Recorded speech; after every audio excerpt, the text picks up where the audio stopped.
Hello, hello. Hi, everyone joining. Hello. We have got a super international audience today because we have a very international panel. So do say hi, check in. Where are you tuning in from? And what are you hoping to leave today with? How would you love to leave today thinking, acting, feeling?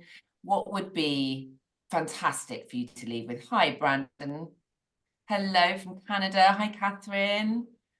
Hi, Hi, Iris. everyone. Hi. Goodness, Cambridge, it's South Africa. how lovely to be back with you both. I always Yes. love these so much. And thank you, everybody, for joining us. Wonderful to see you all. Oh my Amazing. goodness.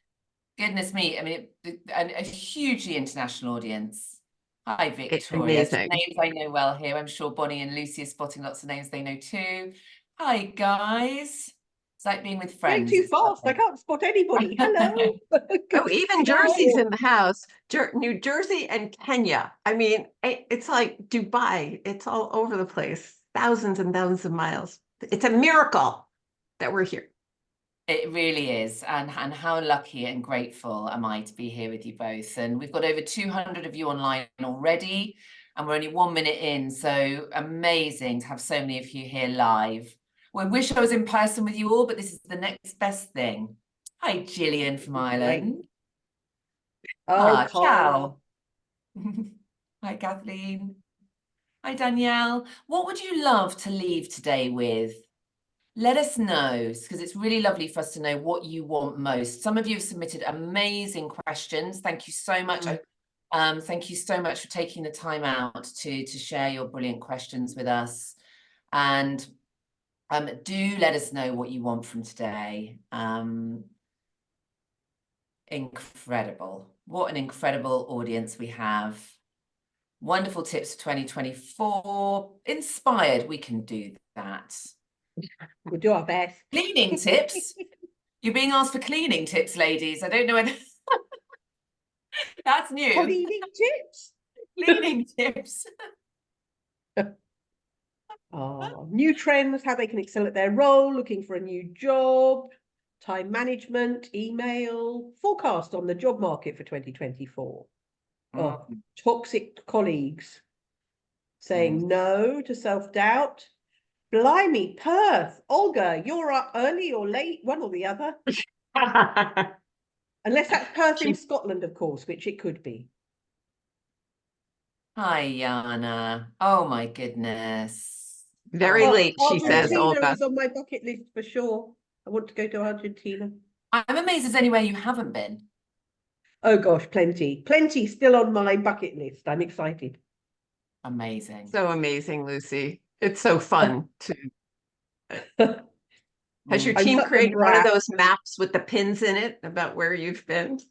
Oh yeah, where's Wally or where's Waldo? Yes. Yeah. I'm such a brat. Last year I went nowhere new and I was just like, meh. It was still 12 countries and 38 cities, but I was just like, oh, I'd like to go somewhere new.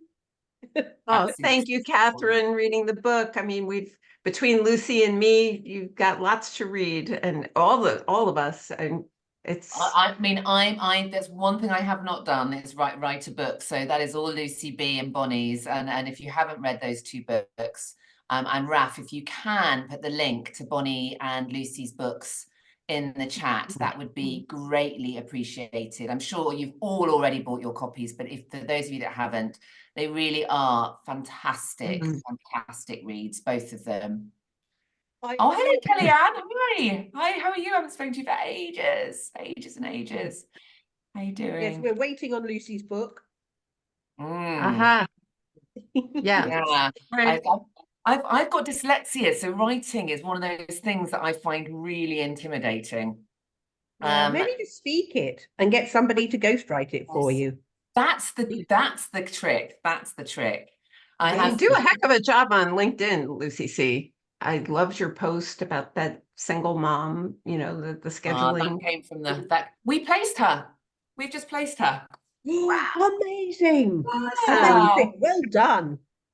Yeah. And speaking of that, you know, people are looking for jobs on this call today. Feel free to put in the chat, like I saw someone who's looking for work. Say what city you're in, because we've got, like, this is a brilliant work network right here. So let's get to work here. That's great news, Lucy C, that you placed her. Really cool. So Really thrilled. cool. The power of Yes. social media, man. That's how it happened? That through Mm. the post? Yeah, Well really done. That's a incredible. lesson right there.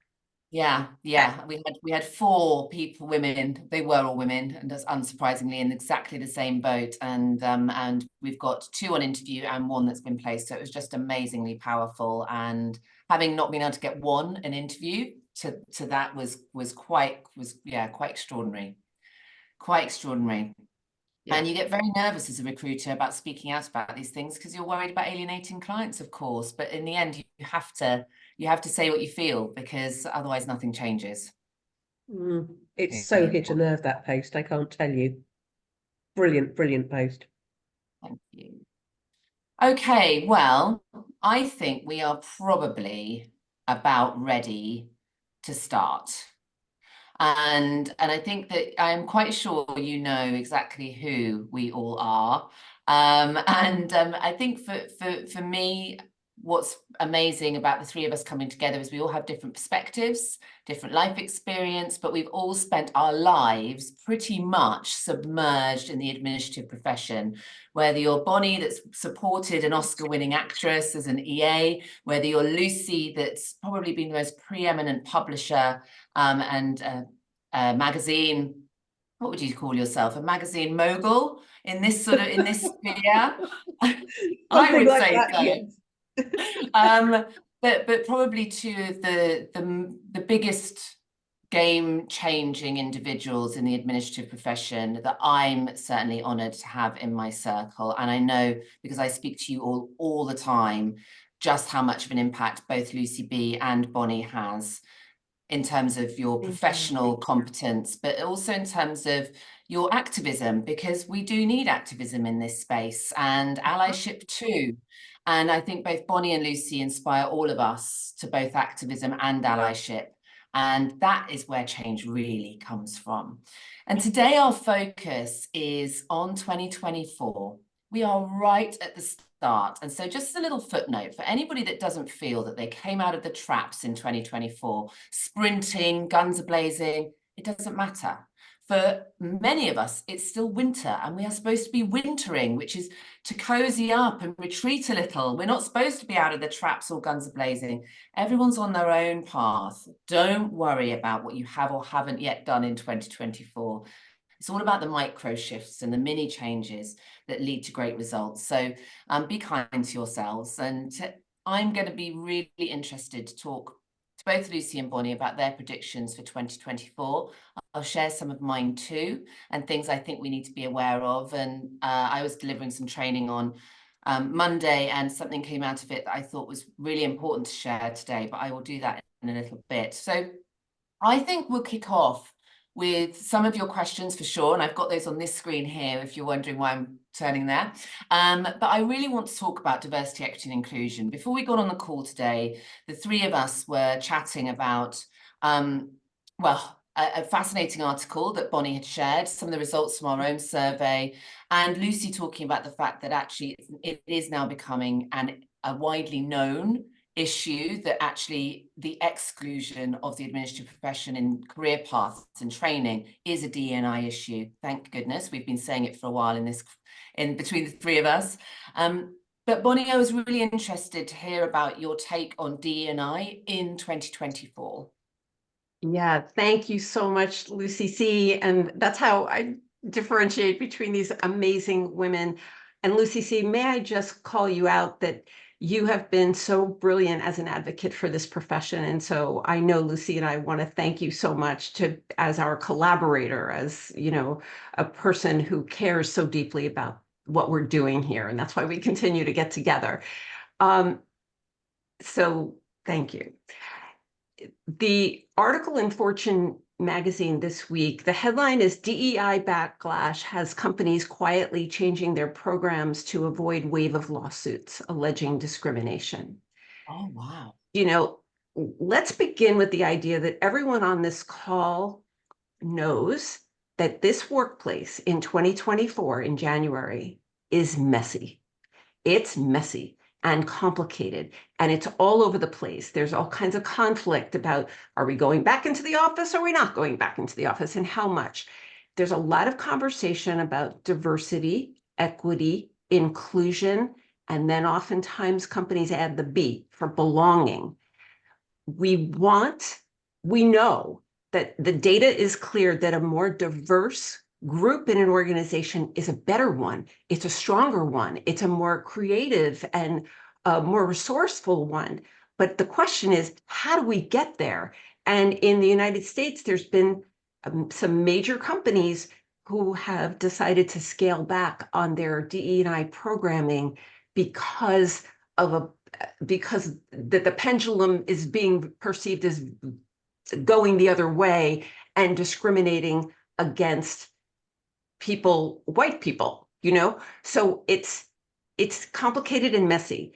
Here's what I see. The DEI and B is also now extending to women and to, other groups, and we have ERG groups, the employee resource groups.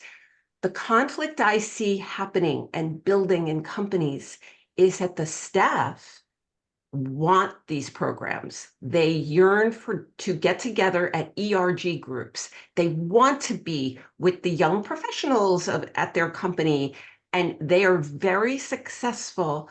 And it's bumping up against leadership who are getting a pushback on these programs. So I think the main message I want to share is, more than ever, the staff needs to express your honest opinions to your leaders and HR. It's never been more important to speak up about how you are feeling about the importance, the impact of these kinds of programs. Is it clean and just black and white? No pun intended here? Absolutely not. But are they worth trying? I think the answer is yes. I know, Lucy, you had something to say about this, yeah? Yeah, Lucy B? I mean, yes, indeed. I mean, I think it's so interesting because back after George Floyd, of course, we put in place a paper which was presented at the World Administrators Alliance, because I was concerned about the conferences that I went to where there was almost no representation of people of color, and I wanted to work out the reasons for that. So we took 16 of the top assistants in the world who were of color or from different ethnicities, and had them put together a paper which they presented, which because obviously as a white middle-class woman, it's not my place to do that, but I was very happy to have led that program. And out of that came a standing ovation, a virtual standing ovation, I think, from pretty much everybody in the profession, because really there needs to be more work done, particularly by us leaders in the profession, to make sure that we're being inclusive. But also there was an amazing article that came out of that from Simone White, who is the lead at GAIN, which is part of BlackRock's assistant network. It's their global internal assistant network. But she was talking about how the role of the assistant is very often excluded. And I am seeing more and more in businesses that they are coming to that realization. Bonnie, you talked about women having their own groups within businesses. Well, yes, but how often do the assistants get invited to that? And I don't think that it's because they're meaning to leave us out. I think it's just because it's always been that way. So we're needing to really wave the flag and say, hey, look, we want to be included in things that everybody else is included in. I'm going to put a link in the chat so that if anybody's interested, they can have a look at it. But when you get to a point where you're having discussions with organizations like the European Central Bank, who's saying they're raising it as an issue of exclusion, then it starts to get serious. And I think it's very interesting, because when you talk to HR departments about it from that point of view, all of a sudden they go, oh goodness, because they've never thought about it that way. I couldn't agree more. And I think an action for me that comes out of that leads from what Bonnie said, which is we need to say what we need and what we feel. And in order that we can create safe spaces to do that, we need to come from the conversation as I'm okay, you're okay. And when we do that, everything shifts. And so to share with your HR or your line manager this really matters to me. I think it should matter to us and to you. And this is the game. This is how we all win. I mean, a rising tide lifts all ships, doesn't it? And the evolution of skills, of opportunity within our organizations benefits everybody. There is nobody that it doesn't benefit. So if we can approach conversations from, this is why this matters, so the feelings part, because our brain's like an elephant with a little rider, our rational piece is the tiny rider, our emotional brain is this great big elephant. And if we can get people's emotional brains on board, that's where the rational kicks in and change happens. So I think we just need to find ways of feeling through these challenges in a collaborative way, because cancel culture unfortunately has created a vacuum of silence. And so the people with the power say nothing because they are so terrified of getting it wrong. And as a result, we have this great big gap. So where you'll hear advocates for change, often at people that are at the very end of their career, because they've done their thing, they've got their badge, they're okay with putting themselves out there. But that leadership piece where we need the most activism is very quiet because they're worried. Yeah. What do you say? True. One more comment about that. You know, for everybody on this call, if you're evaluating a company, either the one you're currently working with or one that you're considering, go to their website and go to the careers tab and go to the mission and vision statements on websites. I've been doing work with a company called Infineon. It's a global company, and I call them out because I have rarely seen a company do such a fantastic job of articulating what it means to work at their company, what the leadership stands for, what people can expect regarding DEI and B, and about their attitudes towards training. You know, I think, in my view, company leaders would do very well to improve the way they articulate on websites what it means to work at their company. And then that spans to LinkedIn business pages as well, you know, to really let's get clarity about this. In an environment where we're working remotely and in a hybrid way, we're not in rooms together as much anymore. So how are we getting this information? We're getting it through LinkedIn, we're getting it through websites. And honestly, I think the executive assistants of the world really play an important role in helping push this along, to reveal it to HR and to leadership, who are struggling mightily to figure out how we're going to move forward better in 2024. And I think for everyone, go for it, Lucy. No, I was just going to say, I have forever said that assistants build culture. It's really part of the role, I think, because you are the ones who operate right the way across businesses. So particularly, as you say, Bonnie, with them working from home, very, very important that you understand what your culture means and how you can buy into that. I'm very always astounded when I am teaching assistants and we start talking about what the brand values are and what the organization stands for. And I ask them what their mission statement is, for example, the number of assistants who have no clue about that. And that's not necessarily different from anybody else. I think businesses spend thousands and thousands on putting mission statements together and brand values together, but they're not so good at communicating that internally. And it can change entirely the way that a organization works if everybody understands what you're meant to stand for. So maybe go and look at those, maybe go and talk to your marketing department about what your mission statement is, and then work backwards from there. I love that. And actually following on from that, one thing I'm going to ask our audience is, when was the last time you shared an article that is going to shift the needle? So ask yourself that. When was the last time I was on LinkedIn and I shared something about our industry that really matters in terms of the direction I want to see it going?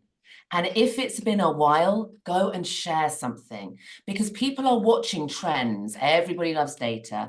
Everyone's interested in trends. And if all of us as a profession are starting to say, this is what we expect and this is what we need, then things will change, because the voice becomes louder and it becomes more and more difficult to ignore. So I would ask you to use LinkedIn as that opportunity. Something that Lucy just said really resonated with me. I was talking to a group of assistants who felt that, that what they did year in, year out was the same. That doesn't matter. I think it's evolving all the time, but let's say it is the same. Micro adjustments to how we deliver what we do is what matters. But having a sense of purpose, the why you do what you do, is so critical. So one of my tips for all of you in 2024 is to know why you do what you do and let those that you support know it. Because that way you start to align your own personal vision with that of the business. And equally at the same time, you create connection and opportunity, because once somebody knows the why behind you do what you do, they start to notice other opportunities that might enhance your fulfillment. And it opens up opportunities for conversation that you might not have had previously. And it also re-energizes us when we can come back to the why, when things are difficult and challenging. So let's hop to one of your questions. Let's hop to one of your questions. Now, one of the biggest areas that's come up a lot is around burnout, motivation, exhaustion. And I think particularly for assistants, because it has been a period where it's felt relentless since COVID, during and after, and the constant change we're working with. How do we specifically manage that burnout and re-energize? Bonnie, I'm going to ask you first. Well, it really comes down to those 24 hours in a day, right? And I just spoke with an EA yesterday who has been working for 25 years. And so she well remembers going into the office 5 days a week. And now she is in a fully remote situation, working with her CEO executive. And she is, as much experience as we have in our careers, there is something that feels very new about right now. And it does to her. She's very disoriented. That all of a sudden she doesn't know how to manage her day. And it's a big deal. Anything new and it still feels new after, you do something for 25 years. And then the last 3 years, the pandemic threw everything into the air like a deck of cards. I really think it is about doing what assistants do really well, which is to just take a fresh look at those 24 hours every day and decide how are you using those hours? The pandemic proved that life can change like that. People get sick, people die, people move. So isn't it about deciding what's lacking? Are you not seeing your family enough? Are you not being with your kids enough? What is it that you want? It is not an unrealistic expectation, in my view, to have a job you absolutely love, where you get paid fairly, and that you are respected and acknowledged, and you have a life. You have whatever it is you want, whether that's a family, a dog, a plant, whatever it is. I think it's possible, but we're going to have to be the CEO of ourselves and decide for ourselves, and then communicate it to our leaders. Lucy C., you posted that thing about the single mom who was having trouble finding an employer who would work with her schedule. Well, more and more leaders are being receptive and responsive to what I refer to as no-fly zones, those places for ourselves, like, what, I have to work out 3 days a week, and that's a no-fly zone. And so let us have that conversation, which is kind of a new thing for staff to have that conversation with their employers. That's partly my take on it. What do y'all think? I couldn't agree more with you, Bonnie. It's for us, we time box, and we encourage our assistants to time box. And that's because of Parkinson's law. And Parkinson's law says that however much time you allocate yourself to do something is how long it will take. And you and I both know Hallie Warner and Adam Hergenrother, and I'm sure that most of the audience do as well, the authors of The Founder and Force Multiplier. Adam only works until 2 o'clock every day because he wants to go home and see his children. And when I asked him how he's done that, and by the way, he's a billionaire. It's taken him 10 years to get there, but he's a billionaire. And he said he works every day as if he's going on holiday tomorrow. So we started, because I'd seen an article in Harvard Business Review on time boxing, taking our calendars and putting into it absolutely everything. I have to tell you, one of the first things my assistant did for me is to put lunch in there, which was just wonderful, because I can quite often get to 4 o'clock in the afternoon and go, I'm feeling slightly strange. Why am I feeling strange? Oh, It's 4 o'clock, that's why. And now I've only got an hour left of my day. Now lunch pops up and I go, hooray, lunch, let's go eat something. But everything is in there. My walk to work in the morning, breaks, my lunch, if I'm going out on date night with my husband, whatever it happens to be. But I set periods of time for the work that I need to do. The other thing that I will say is that I have seen a load of you putting Copilot there in the chat. And this is really symptomatic, I think, of the shift for the administrative professional in going from doing task-based reactive work into moving far more into the proactive and strategic work, which is really something I think we're going to see more and more as we move through 2024 and into 2025. Certainly, the work that we have done in the past, which has been us being told what to do as assistants and then reacting to that, is something that is going to go out the window, because Copilot and other AI is going to take over more and more of part of that role. But I think it's an opportunity. I think we're seeing AI as something that is a product rather than something that is a skill that we need to go and learn. And very much like the internet right at the beginning, where we also saw it as a product until we realized it was going to take over our lives completely in all sorts of different ways, some good and some bad. AI is that. So really, we need to get on board. It isn't AI that's going to take your job. It's somebody that really understands how to use AI that is probably going to take your job. So get out there, learn it, and it's going to mean that things like expenses and minutes, all those things you love doing, right? Not. Are going to disappear and free you up far more for having conversations with your executive around what their goals and their KPIs and what success looks like for them this year, and what they're trying to achieve can take place, and so you can add more value and take on greater responsibility, not more work, but more responsibility in areas that are more interesting. I couldn't agree with you both more. And one of the, I think, ways that we shift how we operate as a profession is to make sure that on a Friday you have time for, yes, planning the work schedule for your execs for the following week, but what about yours? What are your priorities? What does great look like for you next week? But also, most importantly, what are your 3 non-negotiables for you in order that you can deliver next week? And those 3 will change all the time. Sometimes it's about movement. Sometimes it's about, having really rich nutrition. Sometimes it's about going to bed earlier. But what are your 3 non-negotiables? And I work on that basis every Friday. What are my non-negotiables next week in order that I can deliver the very best version of myself and the week as I see it? Because, of course, events come up all the time. And as assistants, that happens constantly. You are not in control of events, but you are in control of your reaction and the outcome. And if part of that reaction is shift changing and working with that change, but not abandoning your non-negotiables, burnout is much less likely as a result of that. And boundaries are incredibly empowering.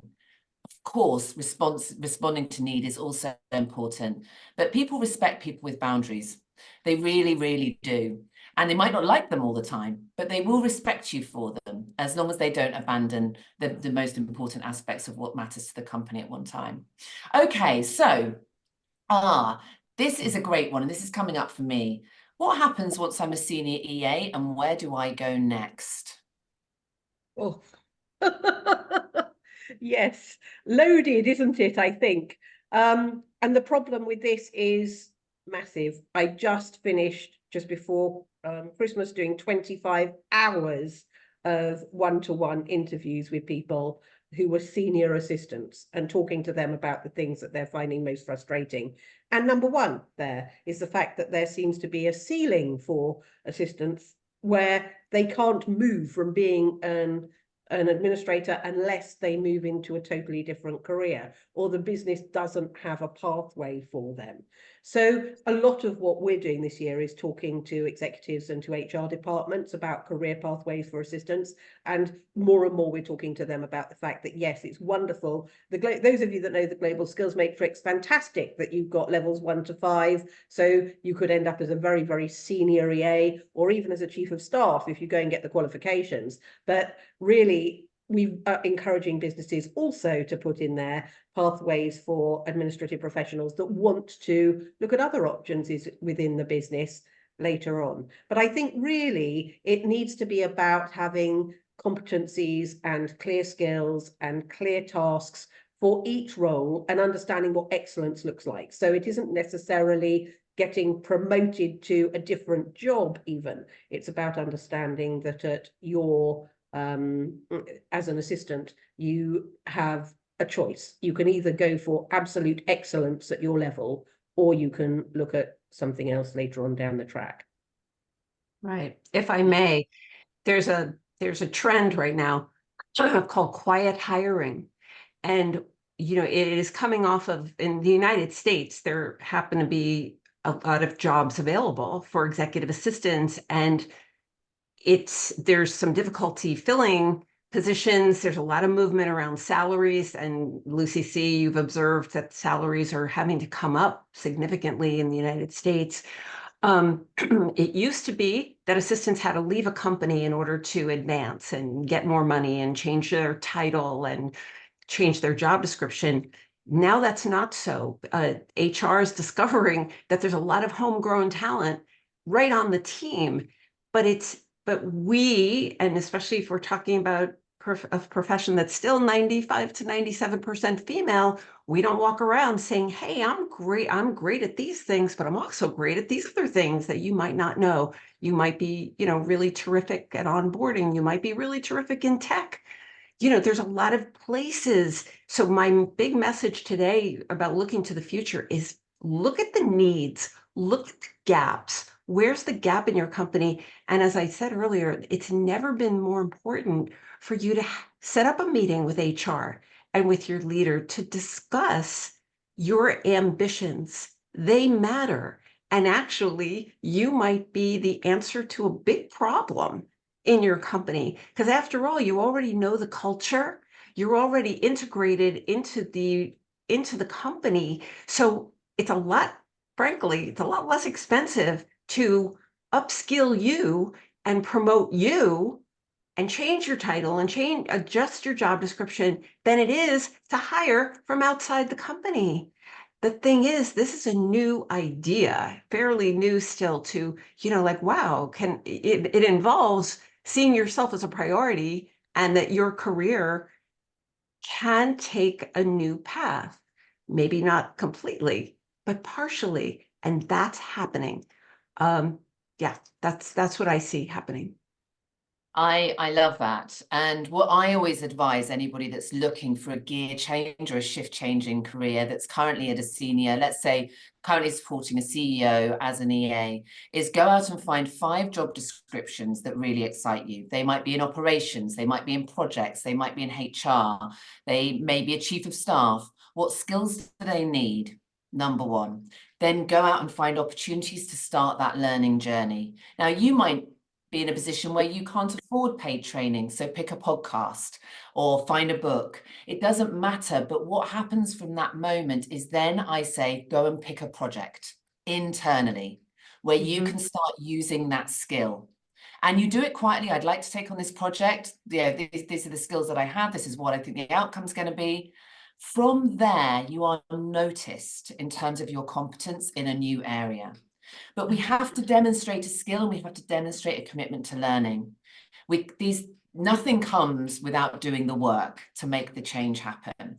So those would be my advice in terms of making that change happen. I don't know what your thoughts are, Bonnie and Lucy.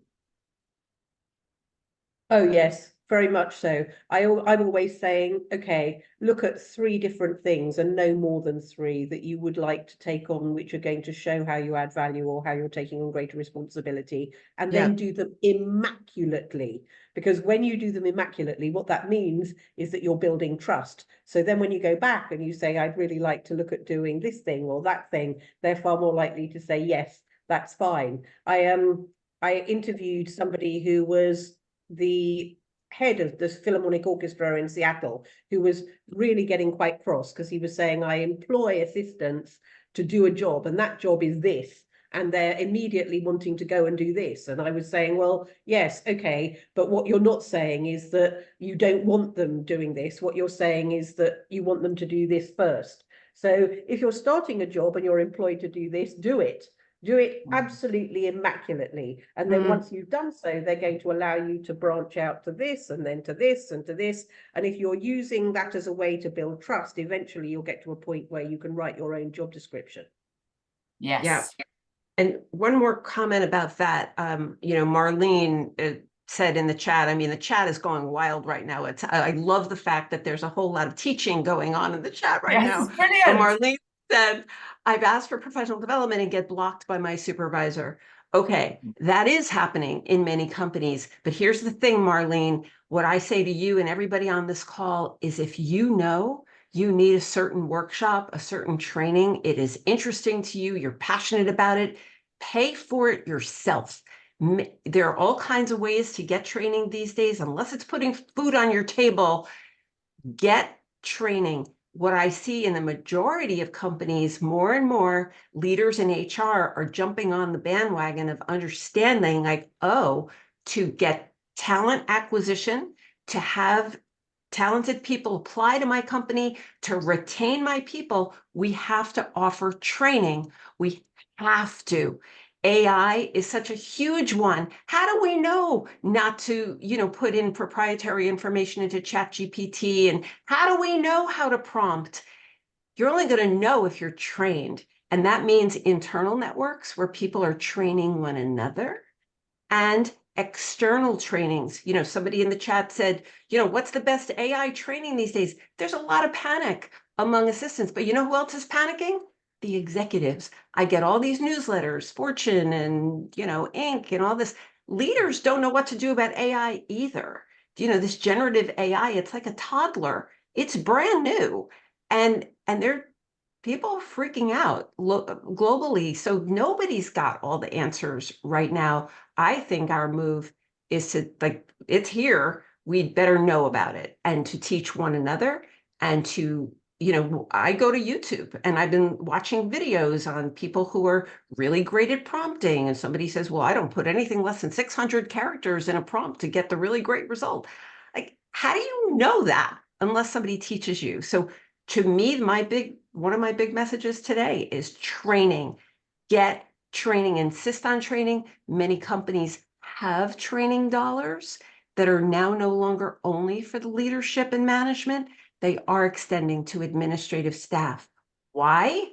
Because it's cheaper to train you internally than it is to bring somebody in from the outside. You know what? Because these decisions are being made about money, folks. This is about money. I completely agree. And one of the most beautiful stories I heard recently, well, because I met her, was a receptionist that had emailed her chief executive. So she'd bypassed her line manager who'd said no, because she wanted to progress from reception and she wanted some specific training to do so, which she'd identified. And she'd written this beautiful email, very businesslike, proposing a training budget for her development and why, and what she was going to commit to the company. And do you know what happened? It happened. So it's also who you're speaking to. And I would really encourage all of you to think about your career squad, because PAs spend a lot of time talking to other PAs and EAs. That's great, but who else are you talking to? Do you have a mentor? Do you have a sponsor in your company? Do you have a coach? What training suite do you go to? What networking groups are you a part of? Because that's how you build a career. And so we've got to look at, what does that squad look like? Who do I need to bring in? Who do I need to add in? What needs to look different?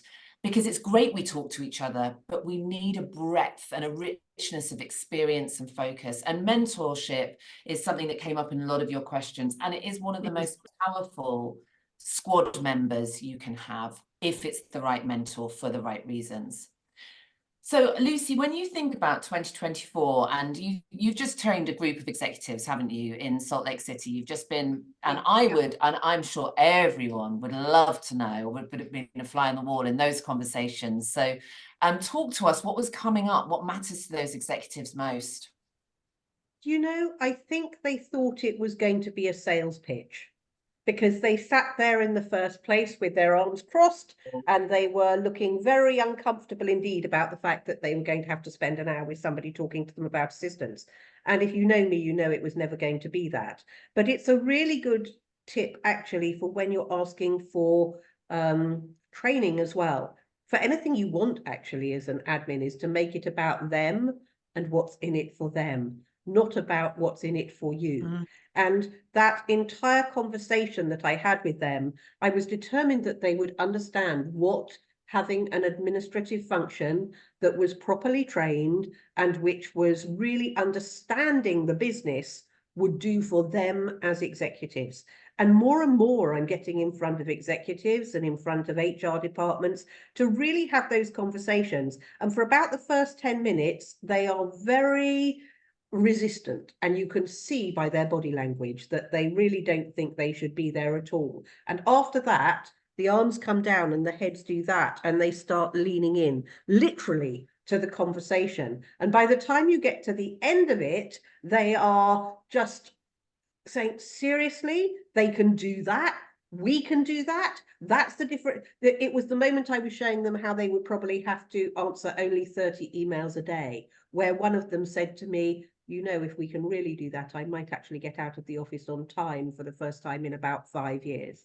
And they were really very stressed and burnt out themselves, I think. So seeing how an assistant can really add value when they're working properly in partnership is huge. And it was so exciting to have those conversations with them and to see the reactions that they had, because I honestly don't think that they're being nasty when they say no to training. They are just thinking about you as a resource rather than as a talent, and they're not understanding what you really can do for them if they utilize you properly. So we've got to get that across. And to your point on training, I get that you're saying there's YouTube and there's LinkedIn, and yes, if all else fails, go and do that. But it really should be administrative professional specific training, if possible, because it's very different in the way that it talks to you and in the advice it's giving you to how you can work with your executives. So ideally, administrative professionals training, ideally make a proper business case, as Lucy said, write a document that's going to explain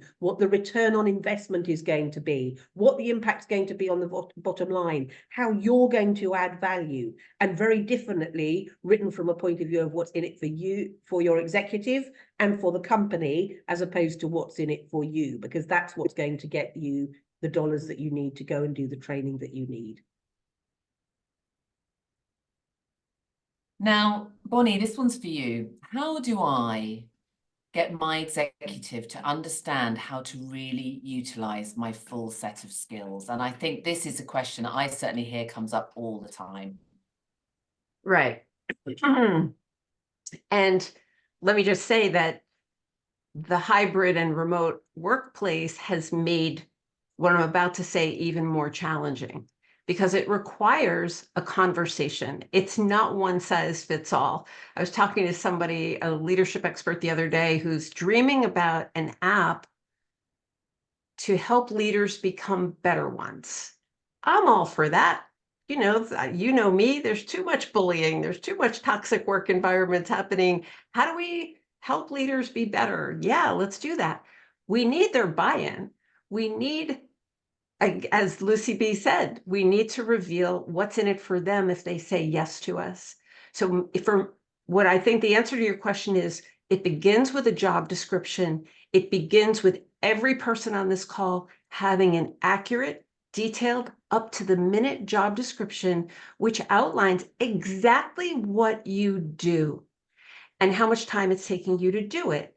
And then alongside that document is your resume, because where it lists all the workshops you've taken. What is your knowledge base? Where are your skills? Where is your interest? If you just love PowerPoint and animation and making all those fun things happen, then your executive may not know that you're really great at it. So, as in general, as women, we're not great at saying, I'm awesome at that. So it's about providing the data. I'm a big fan of sticking with the facts. Stick with the data. Your job description is data. This is the facts about what you do and for whom. Your resume is fact-based. It's stick with the data. This is who I am, and these documents will help you have the conversation about your role and how you fit in. If you can find ways to save your executive time is money, that matters. And that has a number attached to it. If I save you 1 hour a week, you kind of ballpark what they make per hour, which is way more than what you make per hour. And that savings will more than pay for any training you're asking for. And we'll have that conversation about revealing to your executive more about who is this person who's really working for me? How often do we hear about assistants who feel under leveraged and underutilized alongside the burnout? So it's messy. I said that earlier. It's messy, but we have to have this conversation with our leaders about who you are and what it is you would like to support him or her to do. I am a big fan of outcome and impact. So when you're going for your reviews, take your job description in, talk about where you're excelling and what the outcome and impact is. So as a result of these tasks I'm delivering, this is the outcome for the business and this is the impact. And I'm a big fan of that on CVs as well, making sure that you're including your greatest achievements, the biggest impact you've had in roles. It should be a living, breathing document that brings your capability to life. And reviews are just the same. It shouldn't be a retrospective of, have I done this? Have I done that? It should be, this is what I was tasked to do. And this is what it's meant for the business. And this is what it's meant for you too. Because that is a very powerful conversation then in terms of, where do I go next? What's next for me? How do I evolve this? How do I improve? How do I grow? And what would that mean for you? And that's a big question that often assistants don't ask, is if I was to up level my skills in a certain area, let's say project management, what would that mean for you? What would that mean for the business? They will then start telling you their pain points, and you can then really deeply understand how you can evolve your skills and your importance in the business to really create a career path that perhaps they hadn't thought of themselves before. Lucy, what would you add to that? What I would add to that, thank you, Lucy, very much. That makes total sense. But I think global skills matrix is a really, really good add-in to that. And I'm encouraging assistants, not only if you have an executive already, to say to them, I saw this document being talked about on a webinar this week, and I just wondered where you thought I sit on this, because I think I'm a level 3. For example, for those of you that don't know Global Skills Matrix, it's a career framework for assistants globally that's been signed off by the heads of associations from 29 countries. And it's 5 levels of assistant. I mentioned it earlier. I'll put a link in the chat box. But the other thing is, if you get a new executive, I am encouraging you to maybe meet them off site before you actually start, so that you're on mutual territory, and to sit down and say, this is the level at which I function. This is the level of support you can expect. These are the kind of things that you can expect me to do. And that way, it's a good starting point for the two of you to be talking about what kind of projects you'd like to get involved in, and how you like to manage calendar, and how you like to manage email, and the kind of other things, like, I don't know, whether you provide briefing documents, whether you want to sit in on leadership meetings. It's the start of a brand new relationship. And I love the thought of you guys meeting with them so that you're a partnership before they even step foot in the office, to express exactly what it is you're capable of and how you want to support them to become excellent also. And I think it begins at the interview. Your partnership, your involvement in a company begins at evaluating the company and whether you even want to work there. And what we're discussing is absolutely a part of that conversation about your career growth. I think the candidates can do a better job at articulating what we envision for our careers, and hiring managers and leaders could do a whole lot better in articulating what it means to work at our company and what the path can look like. There is serious attention being paid to that. And I am optimistic about the future of our workplace because of that. Oh, what a lovely thing to say. And so optimism is one of the things that changes our whole hormonal system. It's one of the best ways to keep yourself in balance, is to look for the glimmers, look for the glitter, and really look for the opportunity. I think, especially as a professions, sometimes what I hear is we can get stuck in a funk. It's not going to change. It doesn't change here. It's not going to be different. But we need to shift our language big time if we're going to make the changes that we know are essential to our profession. So we've got 10 minutes left. So for questions that you have, please put them in the Q&A and we'll get to as many of those as we can. I've got a whole long list here. I'm just trying to find what I think is going to be the most impactful for everybody. Okay. How do I demonstrate, and I'm going to ask you both this, how do I let my teams know what it is I'm delivering for them in terms of impact when I don't feel they notice me from one week to the next? Oh, my Lucy? word. You know, I think very often it's about the way we see ourselves. And yes, I don't think they see us because traditionally, you know, the way that the assistant has been is that they sit outside of the core business and they are given things to do, hence the name assistant. We're assisting, we're not doing. But that isn't where it is anymore. And I think it starts with you. Do you really think about yourself as being somebody who works in the core business? And have you done the work to make sure that you are able to be part of conversations and that you do have things to add? Because let's make no mistake here, you are the people, and I've said this so many times before, that are process experts. Nobody else in the business does process and procedure quite like you do. So there is a real value to you being the new voice in the room, especially when it comes to those kind of conversations. But I also know that for many of you, you are really backward in coming forward because you're worried you're going to get the language wrong or that people are going to think you're getting above yourself. And that's a throwback to the way the role was seen in the past. So what I would say is that if you want to be noticed, if you want for people to treat you like everybody else and not to be shrinking into the background, the only person who can do that is you. And that's about going and doing the work on yourself to make sure that you're confident enough to step forward and put your hands up for things that are way outside of your comfort zone, to say, I have an opinion on that, to ask to be in leadership meetings so that you can hear where the business is going and you can see the bottlenecks and you start to become a core part of the team instead of somebody who's sitting there being given reactive tasks to do. I think it starts with you. So I can thank you, Lucy B. That was brilliant.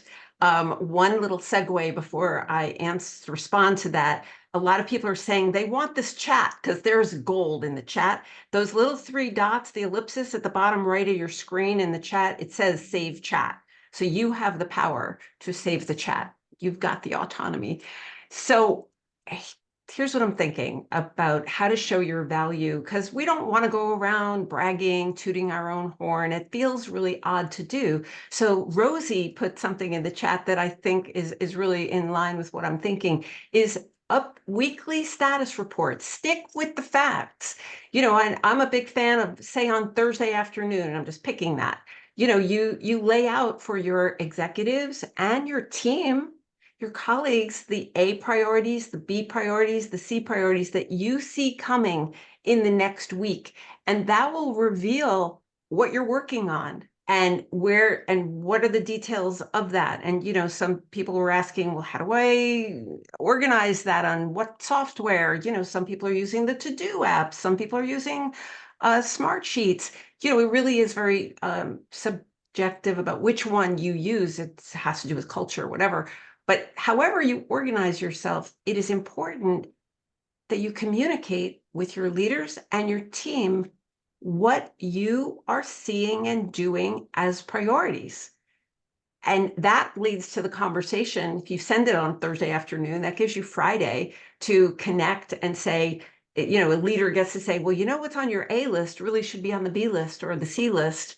And then something else has just happened. And you know, and that, of course, I agree with Lucy B. If you need to be in that meeting to give you context about what's happening in the business, ask to be there. It's important that if you're going to be a strategic business partner, you cannot live it in a vacuum. You cannot get it isolated and lonely at home. It means putting on your webcam. It means being heard and raising your hand to say, I have a thought about that. May I share it?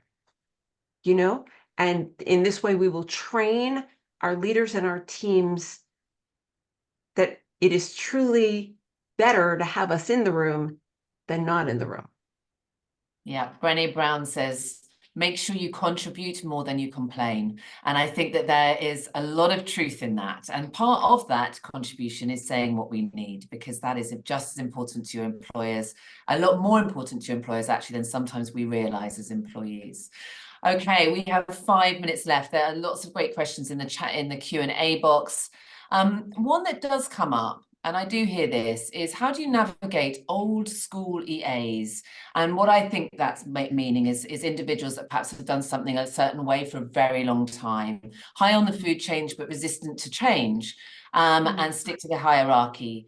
So I guess that's a bottleneck that you were talking about in a funny kind of way, Lucy. How would you navigate that in an organization if that's preventing? Nobody needs to worry about the chat. Don't worry that you can't save it. I will share all the links. Nobody needs to worry. Well, one of the team here will, so no stress. Everyone take a breath. Don't worry about the chat. Lucy, what would you do about that? I think, when I'm training, I quite often have people who have got 20, 30 years of experience. And the last training I did, actually, I had one woman who we do that thing as trainers that we always do, which is to go around the table and to say, and what are you hoping to get out of the next couple of days?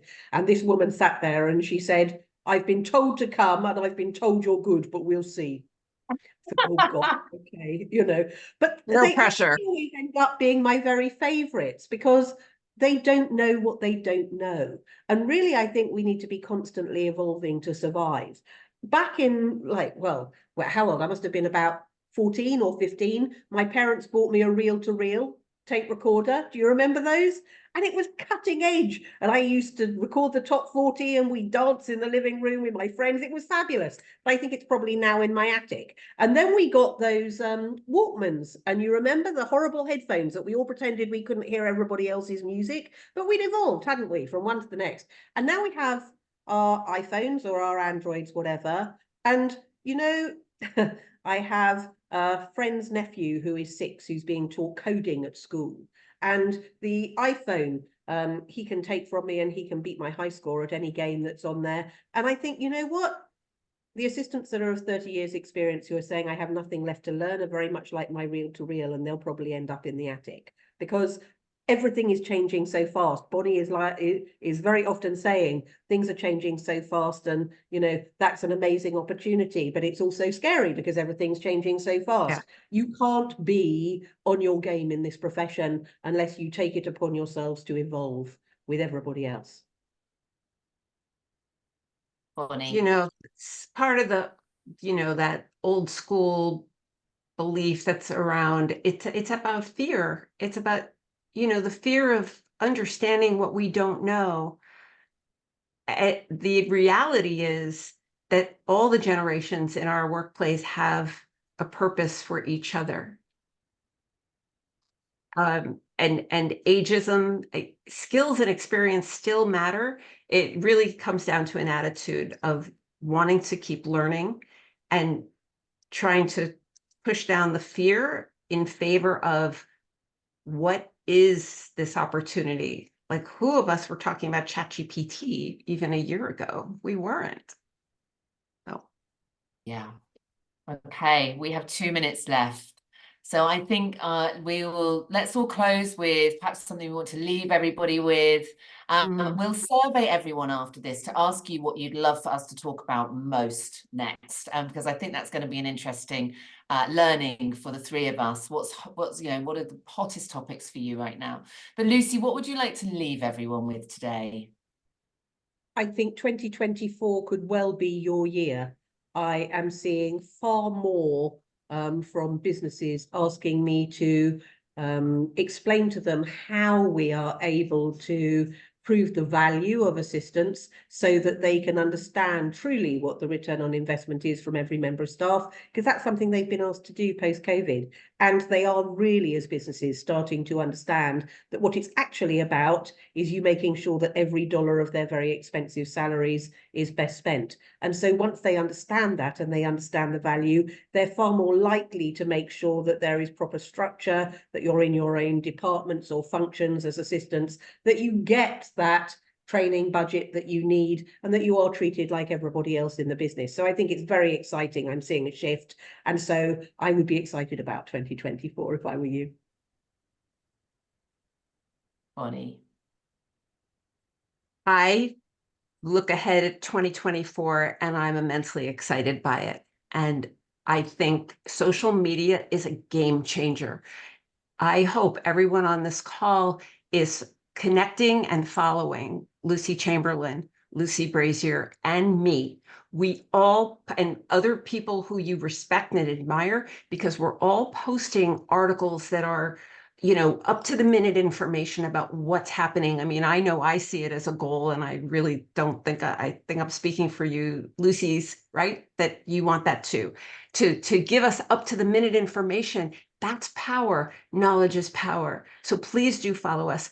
In the chat, we didn't get to the whole work from home, you know, the hybrid, the remote, the conflict that leaders are really worried about having a fully remote workforce. And if that's the case in your company, it is about articulating what would be a better plan. They're afraid.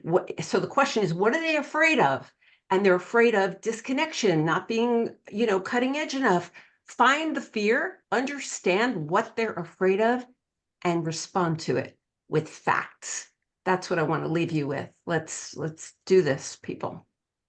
Oof, so that's hard to follow. Okay, what am I going to leave you with? One massive career tip is, if you can learn how to strategically manage change, that will be a game changer for your ability to add value in your role.